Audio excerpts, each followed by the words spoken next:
I opened the last show on Halloween talking about how spooky it was. What a spooky fucking game tonight for the Phoenix Suns.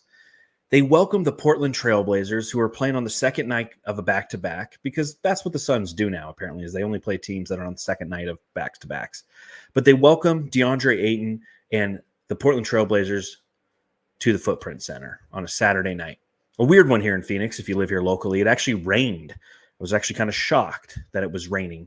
But I was at my cousin's wedding, and it started raining. I was like, oh, shit, I got to get home, because my German Shepherd, it rains, she goes ape shit. So we had to get home as soon as possible. And then I caught the game, and it was just an awkward one. The Suns couldn't shoot, but, thankfully neither could Portland. The third quarter came around. The Suns go ape shit like they did in the last game, and then can't buy a bucket in the fourth quarter. Such a strange game. So I thought, in honor of a strange game, that we would do some strange things here at the Suns Jam Session podcast. Matthew's covering the game on behalf of brightsideofthesun.com, and will join us here momentarily. But what we're going to do is a little bit of a mashup. You might know Gavin. He's been joining us recently from the Aussie Suns Fan podcast. They do a podcast every week, whereas we obviously go live after every show. So what we're going to do on this one is, for the first 30 minutes or the first half of the show, we're going to do the Suns Jam Session podcast. And then right in the middle of the show, we're going to flip the script, and then we're going to show you the Aussie Suns Fan podcast as we're going to do that show. So we both kind of have an opportunity to knock out a show at the same time. So it should be kind of fun. Gavin, welcome to the show. How we doing? Fantastic. Why not? It's Sunday afternoon. The sun's shining over here. We got to watch the Suns on a Sunday, and we won a game. Yeah, and it's a Saturday night here, and it's rainy, and it's weird. And we won a game. So, at the end of the day, yeah, we're 5-1. This team won a game, but it was a very, very strange one. So we are going to do this little mashup. I know that Boyd is going to be joining us at some point, because just as things are getting weird, what happened to Boyd? A blackout at his house? Yeah, so he sent me a message that right at the end of the game, he had a blackout, and his internet, his phone lines, everything basically dropped out at his house. So a little bit weird for Boyd too, and he missed the end of the game, and the Blazers coming back. Yeah, it was actually a really entertaining game if you like shit basketball.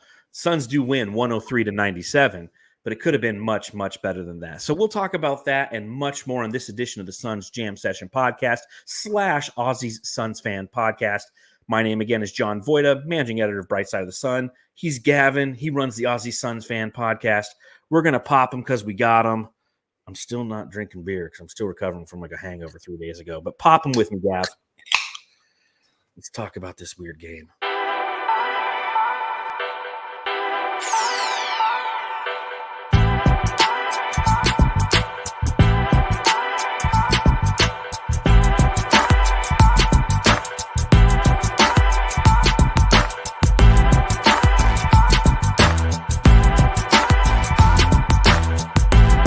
Right, the Phoenix Suns win tonight, moving their record to 5-1 on the season, doing so by winning the game 103-97 against the Portland Trailblazers. And it's going to bring me to my first question.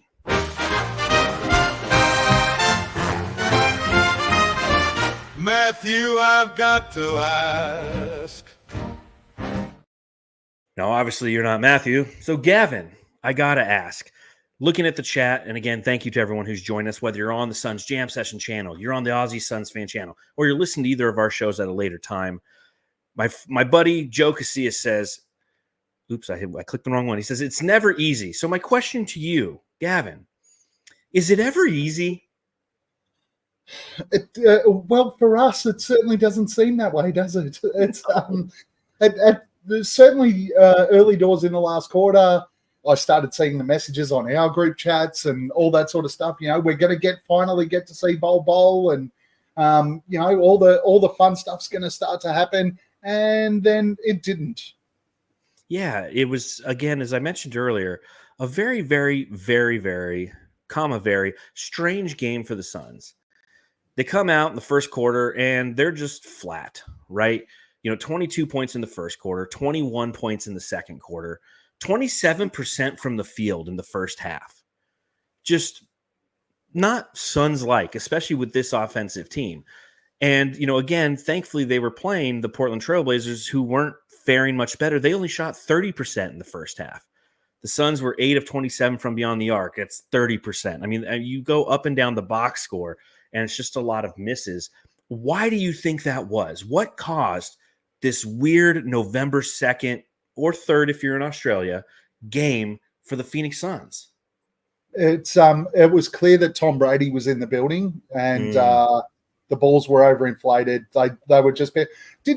I've never seen in my life the Phoenix Suns get that many long offensive rebounds. Like Fair. That ball must have been overinflated. It's the only excuse I can come up with. I don't think I've ever seen Kevin Durant miss that many shots. The amount of times we missed short tonight was what can we call it? It's an anomaly. Yes. That's what that game was. In every sense of the word, and just to correct you there, with Tom Brady, the balls were underinflated. Yeah, I know, but they were overinflated before he got there. Then he underinflated. Then he underinflated them to make them properly inflated. But you're right. The Suns were shooting long, they were shooting short. This wasn't a bunch of inside the rim just popping out. These were long, short, just some bad shooting tonight. And one of the things that we talked about on the last podcast that we were interested when we entered this game was, would the Suns play to the level of their competition? Right? This is our first chance to truly see the Suns play a shit team. And would they play to the level of the competition? Do they have the mental toughness? Do they have the tenacity? Do they have the fortitude to understand that this is a shit team coming into Phoenix on the second night of a back-to-back after losing to OKC, who they did put up a good fight against last night? And would they come out and just punch them right in the mouth? And the answer was no. They failed that test. Game 6 of the season, I'm not overly worried about it, but I'm like many other Suns fans right now, I'm filing this one away. I'm thinking back to this Portland game and going, you know what? We only scored 103 points against the Portland Trailblazers at home. We shot, 35% from the field. We shot 32% from beyond the arc. We didn't play our best game, but we did win. That's important. We had 14 turnovers. We really were out. We were beat in the paint 40-24, which is kind of, if I'm game planning what my next piece is for Bright Side of the Sun, that's it. The fact that the Suns don't score inside the paint, which is understandable because we shoot the three ball so much. But what are your thoughts on playing down to the competition? Is it a worrisome to you, or is this just kind of like let's file that one away situation? See, I think overall, if we go back and do a comparison to last season, I think overall we didn't play that poorly. It's just the ball didn't drop. We had that third quarter where we had 44 points, but we were still pretty solid across the board on defense. We still didn't revert to ISO ball. We ran offensive sets. The offensive sets were there. We had wide open shots. We just couldn't hit those shots. So I think, again, I'm going to go back to the word anomaly for this game, that we still played the game the way that we have. And does a poor team, when you're playing a poor team, does that institute some poor shots and some poor decision making? Yeah, it probably does. Particularly when we look at that third quarter and we took over the game, everything seemed like a cruise. There was no doubt that during that last quarter they took the foot off the gas. No doubt whatsoever. But overall, I'm with you. Take the game, store it away. Remember that we did it, but I'm not overly concerned about it. So what you're saying essentially is you're not carrying much weight to it, and I think that's a good way to look at it. And I will tip my hat to Suns Twitter, which I don't do very often, for their not overreaction to the Suns just being outscored in that final quarter, 32-16. I mean, the Blazers doubled us up in the third or the fourth quarter, and that's what made this a game. And to your point, yes, they stayed within the confines of who they are. They executed their offense. The shots just weren't falling for 3 of the 4 quarters. And some nights that's what happens in basketball. So the reason I put it in my peripheral is if it's something I see again. If it's something that happens a couple more times and we start to identify a trend. Is it a one-off basketball night in the beginning of November? As of right now, the answer to that is yes. But if it becomes something that we're noticing becomes a trend, then it could be something different. You mentioned the third quarter. The Suns came out just as they did in the last game against the Clippers and obliterated the competition 44-18 in that quarter. I mean, they scored almost half of their points for the entire game in that third quarter. This is a team that now in their last two third quarters is 83 and 41 relative to points. They've almost doubled up the competition in third quarters over the last two games. Are we like the third quarter Suns now? Is this a thing? Like we were the fourth quarter Suns last year for bad reasons. Are we third quarter Suns for good reasons now? It's kind of looking that way. It's and look, it's not a bad thing that they're going in at halftime. They're making the adjustments to how the game's playing out, and then they're coming out and executing those adjustments. Like from my perspective, if you're, I mean, over here with local sport, we call the third quarter the premiership quarter, or for our American cohorts, it'd be the championship quarter, which is if you play the third quarter after you've had a break and you've been able to make your adjustments and you can execute those adjustments, you generally win the game. Mm-hmm. And that's what's happened and is what is playing out so far this season is our third quarters, we're making the adjustments and we're executing on that. And it comes down to Mike Budenholzer. Play fast, play random, play together, play in great space. Let's go play some basketball. Have some fun. Budenholzer, Budenholzer, Budenholzer. It's something we've talked a little bit about in previous podcasts, how he has been making the adjustments. He's been pulling the right levers at the right time. If Nurkic is having an off night, he's going to sit him for a half, talk to him at halftime, and then adjust like he did in the Clippers game. It happened again tonight, and I think that's the thing that I take away from the way that the Suns have been performing in third quarters thus far this season is the fact that there are adjustments being made. Because how frustrating was it last year? And I do feel bad for continually shitting on Frank Vogel. Maybe I'm not shitting on him, but it's at least how I feel internally, because I find myself doing a lot of comparison to this season and last season. And this season, I'm seeing those adjustments. I'm seeing organized basketball. I'm seeing a coach who notices where opportunity lies within the way that his team is playing, communicates it effectively, and it's actually being executed on the court. We couldn't get mad at Frank because the execution wasn't always there, but it was the schemes that we consistently saw over and over again that were frustrating. I'm not seeing that this year, and the third quarter is a good designation of that. Yeah, 100% agree. And it's exactly what we spoke about last game, that the fact that the adjustments are taking place and we can see them. And you look at the Blazers tonight, they adjusted, they went small ball before we did. Yep. They got a bit of momentum. So what did Bud do? He changed what we were doing. He went small ball as well to try and match it up, put our best players out on the floor, tried to arrest that momentum. Maybe they already had too much momentum and they continued to move forward. But the other thing is, and you just put up the comment, he's not afraid to call these guys out on it either. I love it. Yeah. Frank looks scared that he was going to make a comment towards Kevin Durant or Devin Booker. Bud doesn't give a flying fuck Australian Suns fan podcast word. It is. This is a Suns Jam session. You can say these things.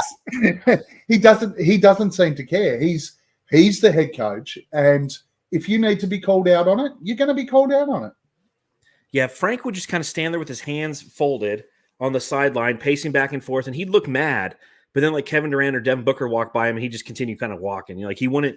You saw Bud incensed. I think Eddie said it on he said, Bud's incensed, and he was incensed at the way that the Suns weren't executing, or at least getting the shots to fall in the fourth quarter in this game. And you know what? Good for him. Good for him, and having the fortitude, intestinal fortitude, aka the balls, to talk some shit and to get fucking mad at his players for not executing. I love to see that. Because that's accountability. There's a semblance of accountability. There's personalities on this team this year. There's these little indicators. You see Kevin Durant like having fun. Seeing him getting interviewed and Ryan Dunn's kind of like just staring at him like, say something, Kevin, say something. I'm going to talk shit to you because they're having fun. Yeah. And yeah, again, basketball nights will happen like this. But and you saw that with Royce too, right? Like, yes, Royce had a horrible first half. Let's not get it mixed up. A horrible first half, but his output in that third quarter when we were on a run, and you saw him go to the bench with the low high fives, and then the high. He was up and about, and everybody bought into that. There was none of that last season. No, not a single piece of it. No, it was frustrating to watch. But again, 5-1, and I want to start when it comes to players. Like, we could go KD, we could go Booker, but I want to talk about the guy that some people have been frustrated with thus far this year. Hi, Barbie. Oh, hi, Alan. Oh, Grayson Allen, our fuck shit up guy. Yeah, I threw you off there, didn't I? You thought I was going to go with a different white guy on the team, didn't you? No, I didn't. I knew exactly where you were going, and I was very pleased about it. Fantastic. So Grayson Allen tonight, 19 minutes played, 7 of 12 from the field. You're not, as I go through numbers, you're not going to hear a lot of efficient numbers. Grayson Allen, 7 of 12 from the field, 4 of 7 from beyond the arc. He had 18 points, 3 blocks in this game, a couple of rebounds. Tell me about the frustrations that you're hearing around Grayson Allen and how tonight showcased that everything's going to be okay. Well, I brought it up on our last pod, right? You and I spoke about this. It was, let's talk about Grayson Allen. Suns fans, calm down. And look what happened. Grayson Allen came out tonight. He was calm. He was measured. He was hitting his shots. He was the Grayson Allen we saw last year. And again, he missed pretty much the entire preseason. Mm-hmm. He's missed a couple of games because of having the baby. But tonight he started to find his feet. His minutes will expand. His output on the team will expand. A couple of those strips that he had on fast breaks, yes, magnificent. He's going to contribute. And we've seen it for the last few games where Suns fans have panicked about whether or not he's there, to the point where now he's our major trade chip to get rid of Nurk. Like, guys, Grayson Allen is going to be a vital part of a potential championship team. And tonight he started to provide the glimpses of why that is. And I'm wrapped. I'm glad that we got to speak about it on the last after game show, and he backed us up. He must have watched and backed us up. Well, it's a reminder that every guy is going to have a night. It doesn't have to be every guy every night. That's what a team looks like. A team steps up. Tonight it's Grayson Allen. Last time it was Royce O'Neal. We've had some Ryan Dunn games. A reminder, Royce O'Neal and Ryan Dunn, who I wrote a very eloquent piece on Bright Side of the Sun about, combined for 3 points tonight. They combined 1 of 10 from the field. They combined 1 of 8 from beyond the arc. It just wasn't their night. But thankfully, it was Grayson Allen's night to score 18 points off the bench and help this team in multiple facets, scoring, as you mentioned, stripping the ball, playing defense, blocking the ball, doing those little things that Royce O'Neal has done when Grayson Allen went 1 for 8 last season. So that's what depth is. There sometimes is this expectation that everybody has to hit every night, and it's not going to occur. Welcome to basketball. I feel like we're at the beginning of the season, and it's a reminder of how basketball works. Creepy Crawley, I see you're in the chat. Get in the fucking show. Stop. Are we taking too many threes now is what he says. That's a great question, Boyd. Come on in and answer it. Okay? You have the link. Have a discussion. Yeah, but on that point you just made, John, too, I remember after game shows and discussions that we had and everything last season, all we needed was one of those guys, Grayson and Royce O'Neal last season. We continually had this discussion. One of those guys to hit 3 or 4 threes while the big three do their stuff, that will contribute to winning basketball. Well, now we've got 3 of them. Yeah. We've got Royce, we've got Ryan Dunn, and we've got Grayson, and it's worked so far this season. Okay, Royce and Ryan didn't have their best game tonight, but Grayson then stepped up. He was the one that filled the void. With 3 of them guys now we've got at least one of them is going to be able to contribute that 3 to 4 3-pointers that we need every single game in every time we step on the floor. And that's the important part. And don't forget that Damian Lee's out there as well. Like we do have even more guys behind him who Colin Gillespie's on the team. I mean, there's guys out there who can still hit the 3-ball. I do want to talk briefly about the guy who scored the most points tonight. Allow me to reintroduce myself. My name is Big Dick Booker.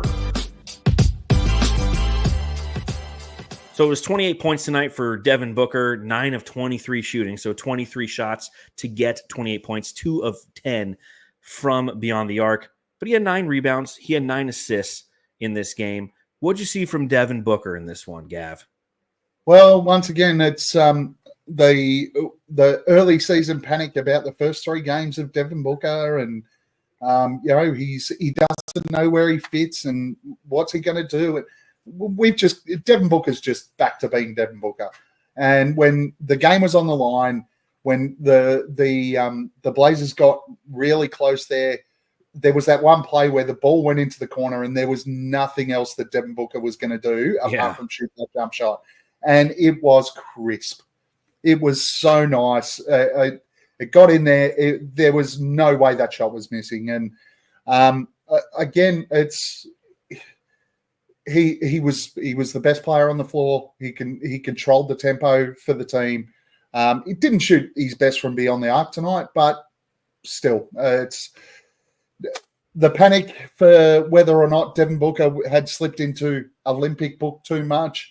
Guys, he always starts pretty slowly to the season, and now he's just found the tempo of the game. He's felt it out, and he's playing beautifully. Yeah, he hit the big shots, some of the big shots, when we needed him to hit some of those big shots. Again, the team in its totality in that fourth quarter, scoring only 16 points, really was. No one was hitting, but Devin Booker was a steadying force in this game. Took a few too many shots. I feel he wasn't dialed in from beyond the arc, and it's one of those things where it's like, yeah, well, like I said earlier, like neither was the whole team. This team shot 43% from 2-point percentage. But from beyond the arc, they shot 32.7%. 52 shots were taken from beyond the arc, and Devin Booker was a big part of that with his 10 shots. Unfortunately, they didn't drop. I got to talk a little bit about KD. Who the heck are you? I'm Kevin Durant. You know who I am. Y'all know who I am. Did anybody see a sniper? Did anybody see anything? I'm one of the best players to ever play the game. Kevin Durant, again, another steadying force. Not a huge night, 21 points on 16 shots made. He was 7 of 16 from the field. He was 3 of 8 from beyond the arc, 9 rebounds, 2 assists, 3 turnovers. But I really feel like he's the one who set the tone in that third quarter. In the last game against the Clippers, it was Devin Booker who set the tone, who came out and was just hitting everything. And it was KD in the third quarter that helped catapult this team to 44 points, their highest quarter total thus far this season. What'd you see from KD? It's funny. I was watching with a couple of mates. They came over to watch the game, and one's a Spurs fan, one's a Lakers fan, and basically during you let them in your house. I know. One's my brother. I got no choice. Oh, the one comment that came out from that is, "My God, he's so good." He is. And that was during that third quarter. And that's Kevin Durant for you, right? It just never looks like he's going to miss. He did miss a couple short tonight, but especially during that third quarter, it just looked like he could do whatever he wanted to do. And that he did. He did whatever he wanted to. So I'll tell you, it was kind of a fun night hanging out in the subreddit. The Suns Jam Session subreddit stakeout.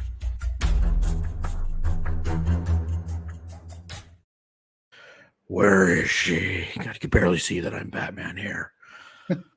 All right. Well, hear what was going on the subreddit for the Portland Trail Blazers. All right. I got to pull these up. I turned on my TV. This is a great comment to start the night. This is a great comment to start the night. Oh, I got a nose itch. Let me bring on Boyd. Boyd, can you hear us? You poor blackout fool. Yeah, breaking up a bit, mate. Can you hear me okay? Yeah, I can hear you just fine. What we'll do is we'll bring you on for the Aussie Suns fan part, okay? All right, so just hang out and watch the show. All right, where's Boyd? That's the question. But this is how the night started. I turned on my TV, and I saw Devin Booker's face. I punched 3 holes in the wall. My wife called me a child and took the kids and left. What the fuck? And somebody responded, she doesn't deserve you, King. So for those you don't know, the subreddit stakeout is I go to the opposing team subreddit, just read what they're writing about the game. I go in disguise. I went as Batman in this case. And that's the kind of comments that they had. Here's one. I seriously don't understand how Ayton doesn't get reamed by our coaching staff for his screens. I mean, obviously the answer is because the coaching staff is terrible. I've seen better offensive sets in an LA Fitness game, which is fair. Kind of funny how the Blazers start every game making the opposing team play as shit as they do before they realize they're just better. And a reminder, Suns fans, that Blazers fans don't like Ayton either. Just reminding me that as much as we talk trash about him, Ayton is still an upgrade over Nurk. Also paid twice as much. Nurk and DA having a mid-off. LOL. Did the whole team stare in the sun together today or something? I don't want to see Ayton for the rest of the game. And somebody responded, honestly, sit him for the next game too. In case you didn't see the game, Ayton went 3 of 13 from the field, 10 points, 13 boards for DeAndre Ayton in this one. Having a good time watching the game with my friends and my family until I saw Bol lingering on the bench, just like he used to float in the back of my closet, and I was completely frozen and unable to move. And that's what we like to call the subreddit stakeout. The Suns Jam Session subreddit stakeout.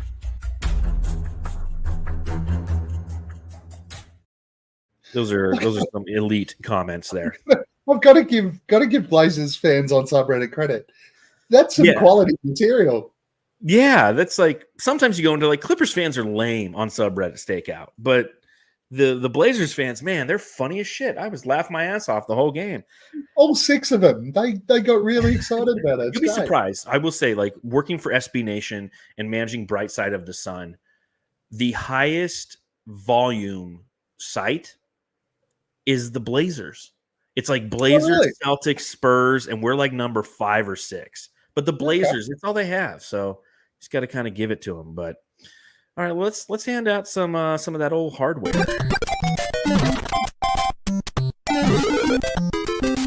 Jam Star of the Game. Jamsters is a reminder of 2 things. 1, subscribe, rate, review, and let us know who your Jam Star of the Game is. And 2, don't go anywhere. The show's not going to be over. We're going to switch this up, and this is going to become the Aussie Suns Fan podcast here in a couple minutes. So who are you giving the Jam Star of the Game to in this one? Because this is, again, a weird, funky little game. Who are you giving it to, Gav?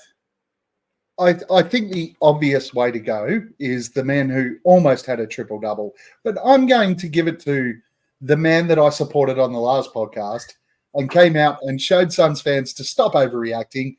I'm giving my jam star to Grayson Allen. See, you read my mind because I was going to do the same thing. I was thinking about KD because he really ignited the flame in the third quarter. I was thinking about Devin Booker because he almost had a triple-double. But like Suns Fever, who says jam stars Allen for me, a really strong game that we needed. I'm going with Grayson Allen as well because he was the bench production. We had 21 points off the bench. Grayson Allen accounted for 18 of them. But taking a look, Melissa Moore gives it to Book. John Tran gives it. I'll give my jam star to Gray Father Allen. He kept my hope alive. Grayson from Sir Hamo. Thanks for joining us in the chat, Sir Hamo, from the Suns Planet podcast. Kiko gives it to GA because he's trying to get his mojo back. So, it was a good game for Grayson Allen. And now we're gonna kind of switch gears here. What? Vas-y, c'est parti. 10, 9, ignition sequence start. 6, 5, 4, 3, 2, 1, 0. Moi c'est chaos. Les gars l'ont brandi, la maison fait plus de crédit.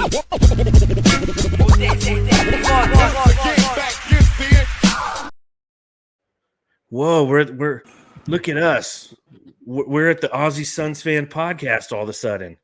Welcome, everybody, to the Aussie Suns Fans podcast. I am your host, Gavin, and we are here with a special guest today, Mr. John Voida from the Suns Jam podcast. Welcome.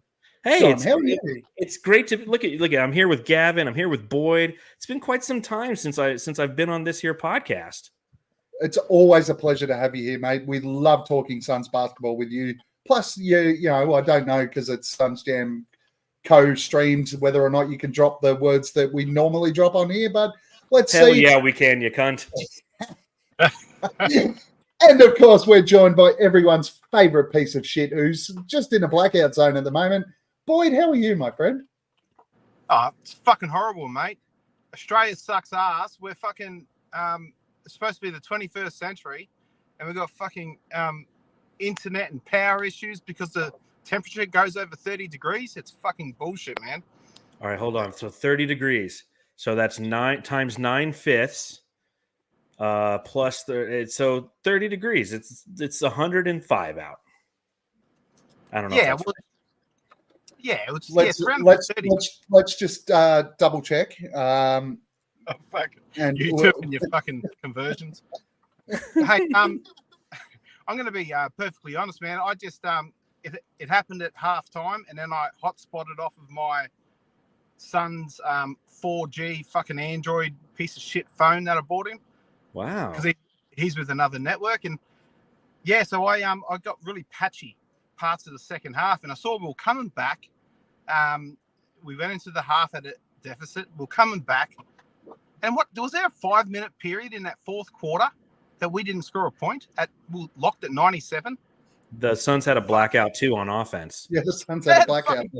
They went out with you, Boyd. They went out with you. It was a sympathy blackout on the fucking.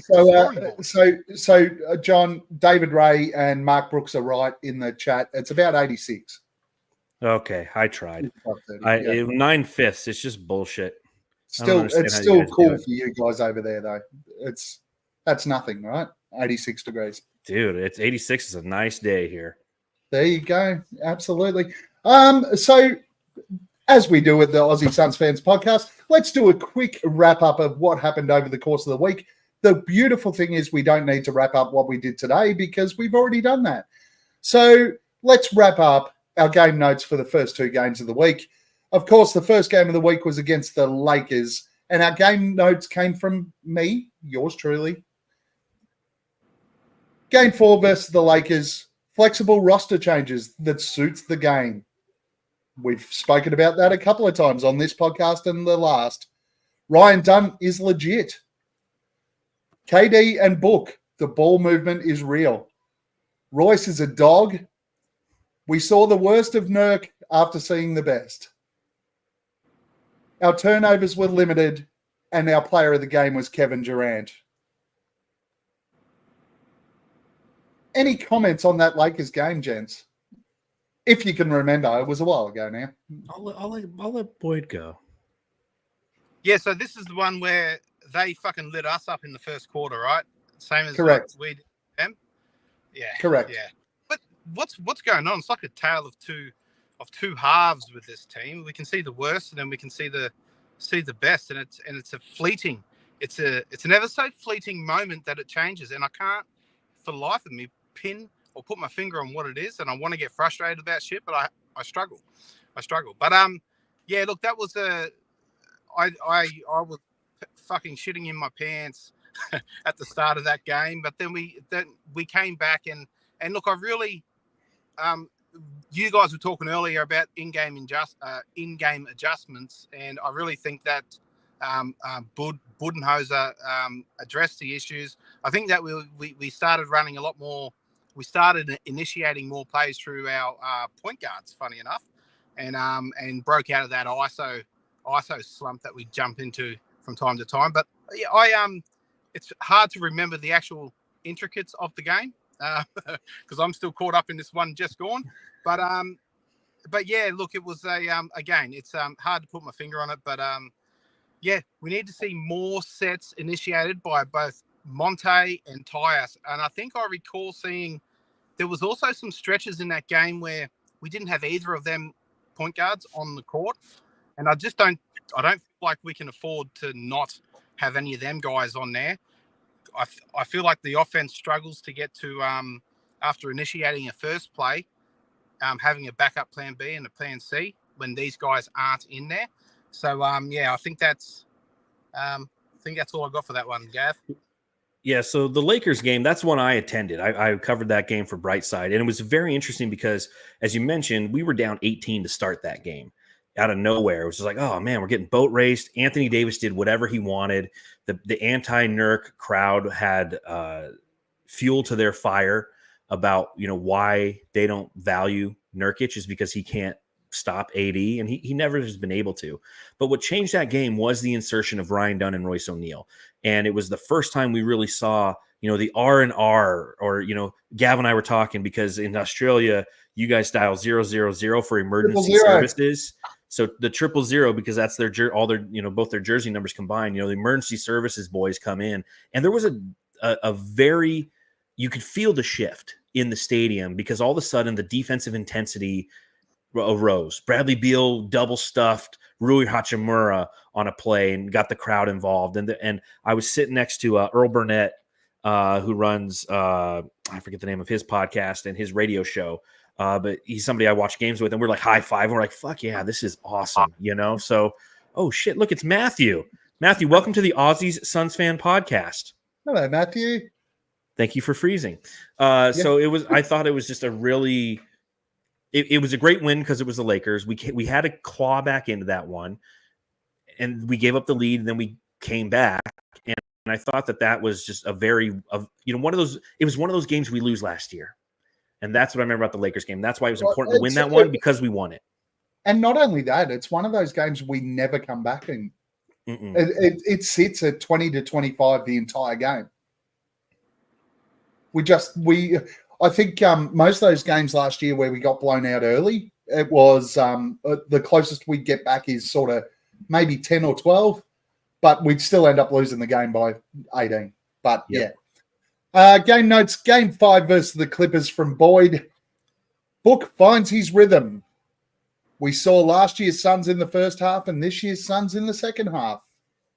Dunn's playing like a veteran, rookie of the year. Need Tyson initiating. Nurk still acclimating to the new look Suns offense. And the player of the game was Devin Booker, who did win the Suns Jam Session Jamster of the game. Boyd, you want to expand on any of that? I do, mate. I do. Now, in this game just gone against Portland, I feel like Nurk was a lot more at peace than he has been in these other games where he's tripping over himself and he's flying these fucking passes out of the post out wide and it's going about a meter fucking, past the guy's head. I just feel like he just slowed down and he just accepted what he needed to do. He didn't do anything fucking great offensively, really, but he just honed in on what he was supposed to do. And in that game, I just feel like he was just warming up to this game today, where he just concentrated on what he is his role within the team, basically. So, yeah, he's still acclimating. I think that he'll just level out now and go great. Ryan Dunn, man, that dude is fucking amazing. Rookie of the fucking year. Oh, if we should do a redraft on this draft just gone, because there's a lot of shit in there, right? And I think we are definitely top 3, mate. I think we're right up there. But Ryan Dunn was brilliant. Booker got his eye in and he started knocking down his shots again. One thing about all these extra threes that I'm feeling is that, and Eddie Johnson says it. He says it all the time. He says that sometimes these guys need to get their rhythm by getting these shots that they're used to, and we're throwing. What is it, fucking 60, 70 fucking 3-pointers or 51 or whatever it was at a team that is the Midi Mafia, and that they need to get their rhythm as well. So I think there's a lot to be said about our big 3 putting pressure on the rim, just getting their fucking flow, and then start launching your threes after you're feeling it a bit. I think we maybe. See you later, Boyd. And one thing I wanted to say, he mentioned Nurk with the whole Nurk and Aiton thing today. You could do an entire drop clip today of Aiton and Nurk with clown music in the background. Yeah, it was. Seeing him was rough. Hey, Matthew, can you hear me? Hello, Matthew. Here. Hey guys, what's going on? We're doing the we're on the Aussie Suns fan part of this. So, ladies and gentlemen, this is my former podcasting partner Matthew. We do a pod like once every 4 games now. I know, us together. So what'd you see at the arena tonight? What a weird game.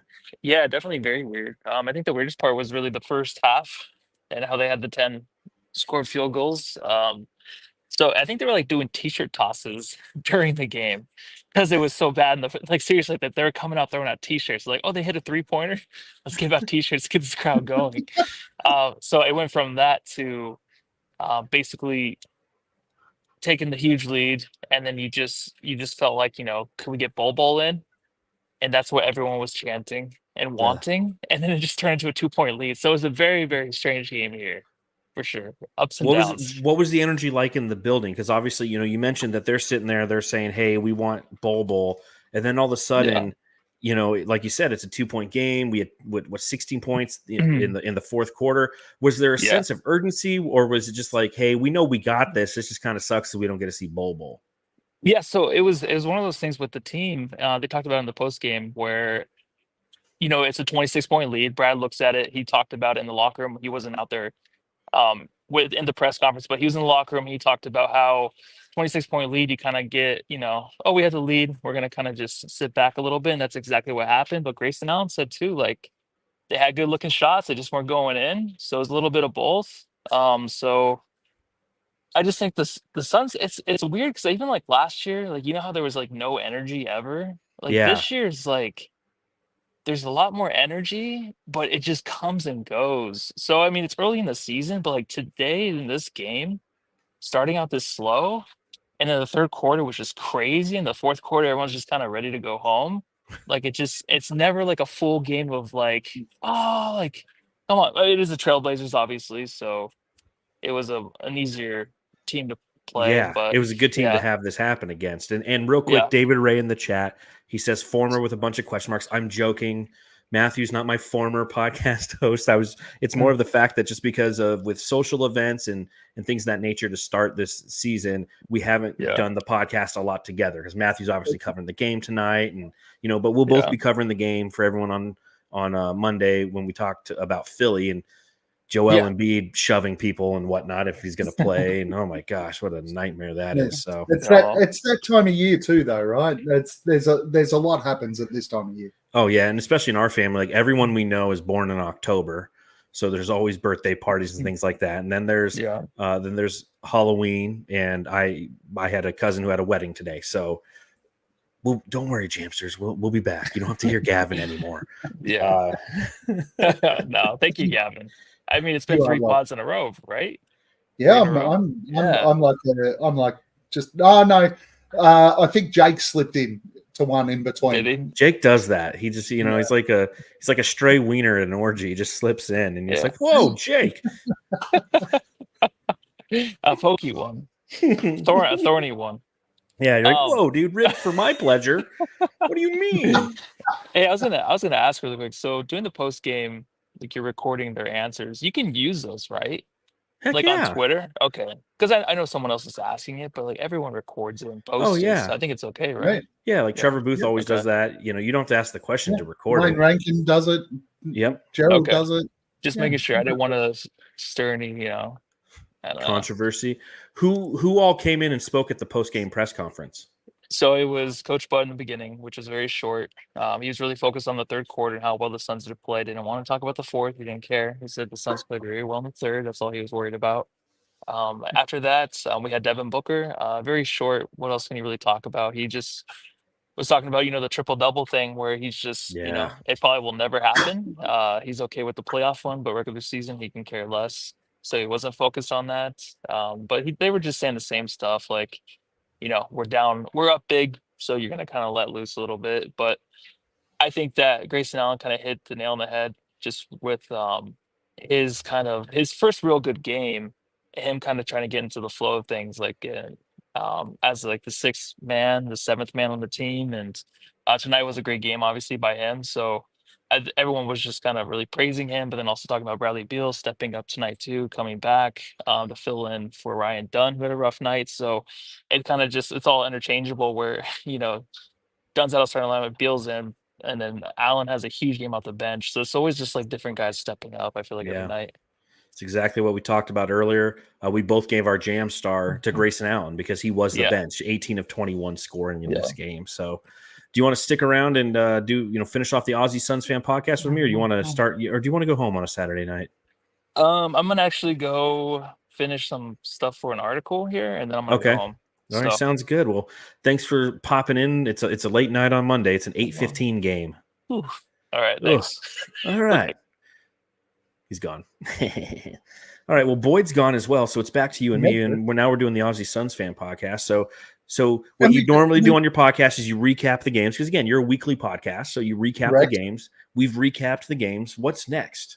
We generally just talk about general news, but I think we've covered most of what's happened. And, well, you even brought up the Joel Embiid thing. We normally would have touched on that sort of thing. Really, from here, we move into beer time. Ooh. I would kill everyone in this room for a drop of sweet beer. Beer time? All right, so what's that? Who would you like to have a beer with this week? Ooh, geez. I'd like to have a beer with this guy. Cortez delivers. Freeman hits the ball to right field. She is gone! Gibby, meet Freddie. Game. I'd like to have a beer with Freddie Freeman for winning the NLC or the World Series MVP, catapulting the Los Angeles Dodgers to their first World Series title in 4 years, and the first one in a full season since 1988. And I know all my fellow Suns brethren who hate the Dodgers, and I understand your hate and I respect your hate. But you can't take away the way I felt on Wednesday night. And I'd like to have a beer with Freddie Freeman, man. That was an amazing series. We kicked the shit out of the Yankees. I don't get to talk about it much because the Yankees are obviously Matthew's team, and it hurts his feelings, and he's upset about it, which I would be too. But at the same time, it was so awesome. It was very, very emotional for me personally, because the first one in which my father passed in 2022, and he was, he raised me to be a Dodgers fan, right? I mean, he loved LA, and that's why I grew up out there, because he went to college out there. And to win that game and to sit around and watch the post-game press conference and, have some beers and have some whiskey and not have the opportunity to talk about it with him was something that was, I felt a little bit robbed of that, so it was very emotional. But I'd like to have a beer with old Frederick Freeman out there for kicking the shit out the Yankees. What about you? That was an exceptional answer, by the way. Me this week, I kind of just I think I want to have a beer, and I've tossed back and forth about this, but I kind of want to have a beer with Kendrick Perkins, because he's the one national media guy who's actually giving the Suns. I know, isn't that scary though? It's kind of scary. This is why I've gone back and forth on this. Like right until now, I didn't know whether or not I wanted to say it. But you know what? He's the one guy in national media that is giving props to the Suns. And what are we now? 5-1. It's like we're there. The early signs are great. Normally we've lost to Portland twice and the Spurs twice by now. Maybe it's good that we've had a more challenging start to the year. Do you think that drinking a beer with Kendrick Perkins, though, would be it would start off being fun? Because, you're like, hey, man, let's crack a beer. You crack one open. You start talking about the Suns. But then everything he does has to be a hot take, right? Like, he just starts coming up with hot take. You're like, whoa, man, like the risk. You'd have to do one beer with him, and that's it. It'd be a beer and out. It's not like you're hanging out with the global ambassador and you're trying to have a few beers and maybe an old fashioned and just have a good conversation. 6 old fashions or 7 old fashions. Yeah, and and say hi to Devin Booker as he goes walking by, because he'd just start doing hot takes. He'd throw everything out because he's like, this is how I'm conditioned to live, man. I come up with bullshit and they snip it, and then So I can respect it. But what's the other side of having a beer with somebody? Why don't you show us?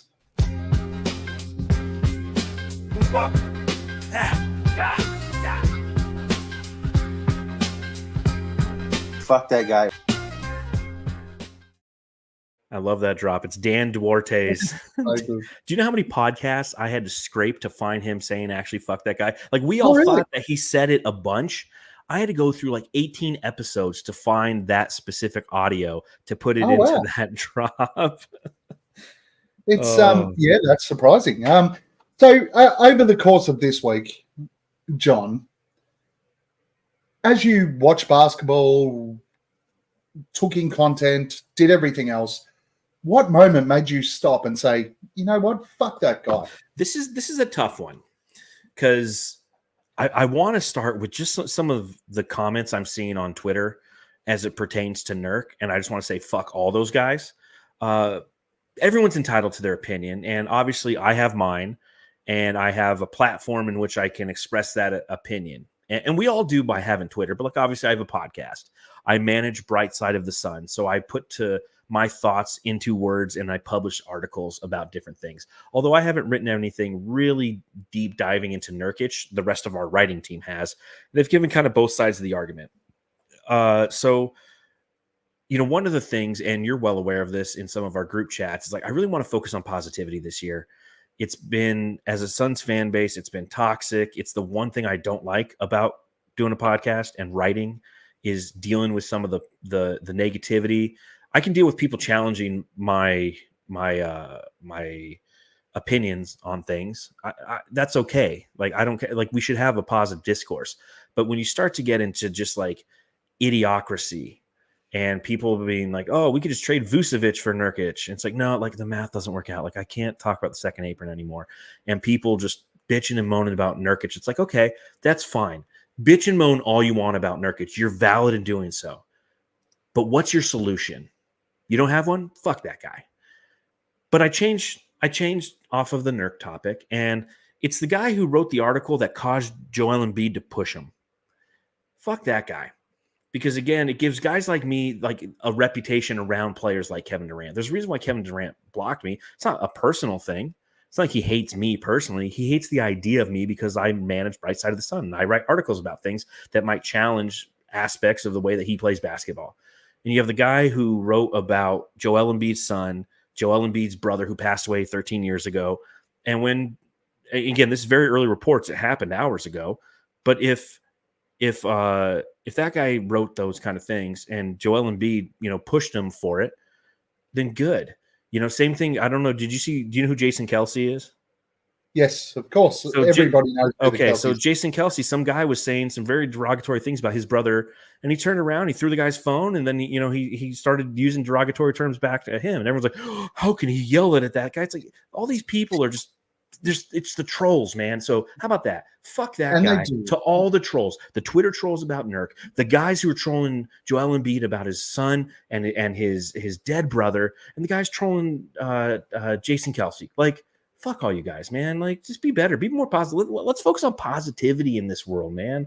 I'm so sick of everyone being so negative. Do it to get that reaction, right? Mm-hmm. And then they go, oh, I got a reaction. You got to be better than that. Fuck you guys. And I'm gonna go with an Australian sort of line here. Any of you that do that, you're weak as piss.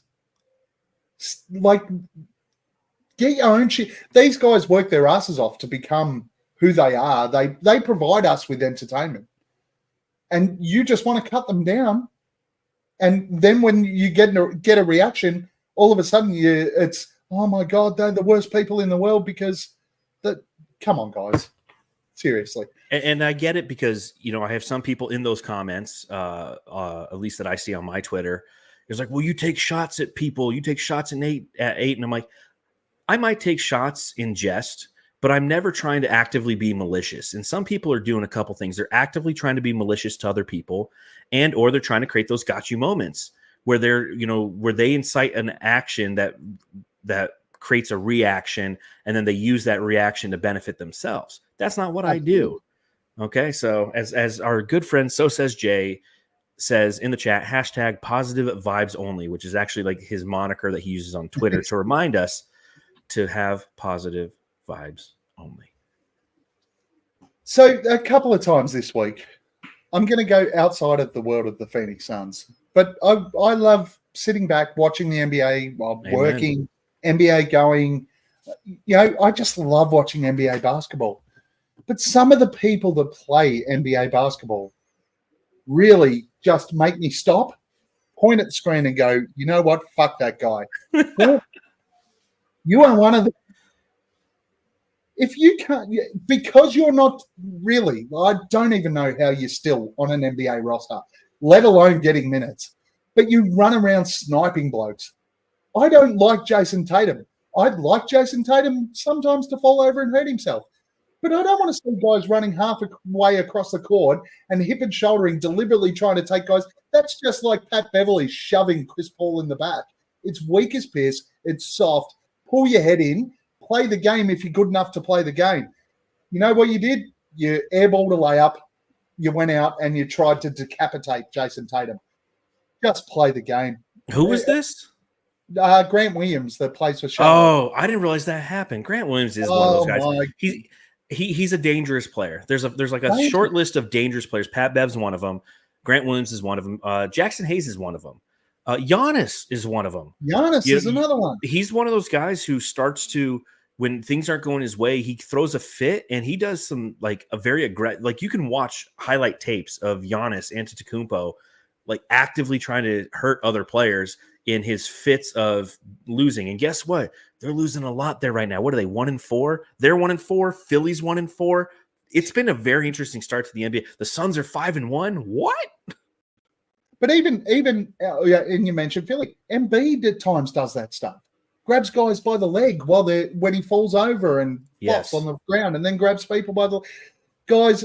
If your entire mentality is to go out and injure somebody else because you're frustrated with what's going on, you shouldn't be playing the game of basketball. No, I concur. Grant Williams, whenever I look at you, all I do in my head is go, you know what? Fuck that guy. Oh, so this is what it's like to be on the Aussie Suns Fan podcast, right? I saw somebody earlier said, can you stop cussing? Yes, I did say that. Understood, but if you go to the Aussie Suns Fan podcast, don't listen with your children around. That's what happens. It's kind of what we do. Anyway, that's pretty much it from the Aussie Suns Fans podcast from my side of things. And it's always fantastic to have you on, John. Appreciate it. It's great to be here. For both Suns Jam and Aussie Suns Fans podcast. If you are around and on YouTube right now, check us out. Aussie Suns Fans, hit subscribe. Check us out. We just have a bit of fun. We do cuss a little bit, so I apologize for that. Particularly Boyd. But jump on, hit subscribe, check us out when we go live. It's most of the time it's Saturday night, Arizona time. During the season, every now and again we throw a random one out there because we can. But thanks again for the mashup today, John. Yes. It was good fun. And that's why we did the mashup. I knew I was going to go live on the Suns Jam Session podcast, as I do after every game. I knew Matthew wasn't going to be able to attend for the majority of the podcast, seeing as he's covering the game for Brightside at the Footprint Center Arena. And you typically go live on Saturday night. So I figured, let's just mash it up. Normally you have Boyd there, who doesn't have a blackout issue. Normally you have Nate as well, but I guess he's on holiday or whatever you guys call it over there, Celsius, whatever. But yeah, that's the mashup, everybody. Thank you for attending. Go home and love. Pierre Cardin. Defers the Booker for the long range. Phoenix. Phoenix Suns, and you know we up next. Yeah, we working for that championship ring. We the Valley, it ain't nothing but a thing. Phoenix. Phoenix Suns, and you know we up next. Yeah, we working for that championship ring. We the Valley, it ain't nothing but a thing.